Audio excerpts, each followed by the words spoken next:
हम आपको अपने पिता की बात बता रहे हैं। हमारे पिता जिस दिन हम भागे उसके 3 दिन बाद हमको पकड़ा गया। खोजबीन सब शुरू हुई तो 3 दिन बाद पकड़ा गया कि एक गोरा लड़का है वहां जंगल में देवी के मंदिर में रह रहा है।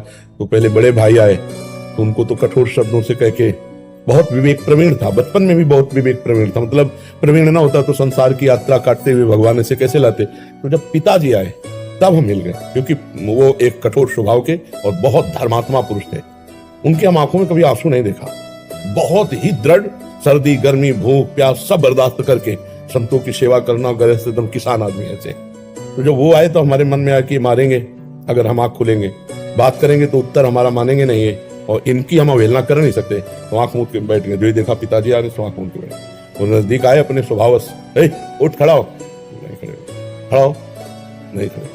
तीसरी बार का आप खड़ा हो जा तो हमें लगा डंडा पड़ेगा, चौथी बार तो खड़े हो गए। बच्चे ही थे, खड़े हो गए। तो चाचा जी वगैरह उनको बड़े भैया कहते थे, तो हम भी पिताजी नहीं कहते थे, हम भी बड़े भैया कहते थे। तो उनका बड़े भैया आपसे एक प्रार्थना करें। उनका बताओ, उनका ये जिंदगी भगवान के नाम है, आप चाहे काट डालो ना घर जाएंगे ना आपकी बात मानेंगे। तो हम उनकी कृपा की बात बता रहे। एकदम चैप्टर बदल गया, जैसे भगवान की कृपा ना, तो उनका सच्ची, हमका आपसे सच्ची बात करें। घर नहीं जाओगे करना, कभी जिंदगी में ब्याह नहीं करोगे करना। वो खड़े हो जाओ, खड़े हो जाओ, ऐसे छाती से लगाओ, कहा राम राम राम, 3 बार ऐसे छाती से राम राम राम ऐसे कहा। जाओ, अगर ऊसर में भी बैठोगे तो फूलों की वर्षा हो। जाओ, जिंदगी में कभी तुम्हारा कोई बाल बांका नहीं कर सकता। पर एक बात ध्यान रखना, अगर आप बाबा जी बनते हो तो हमारा आशीर्वाद, ऊसर में भी बैठोगे तो फूल बरसेंगे, और जिंदगी में कोई बाल बांका तुम्हारा नहीं कर सकता।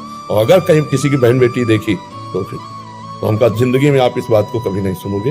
वो तो पधार गए, कई वर्ष हो गए उनको पधारे हुए, पर उनका आशीर्वाद, माता पिता का आशीर्वाद भगवान का आशीर्वाद होता है।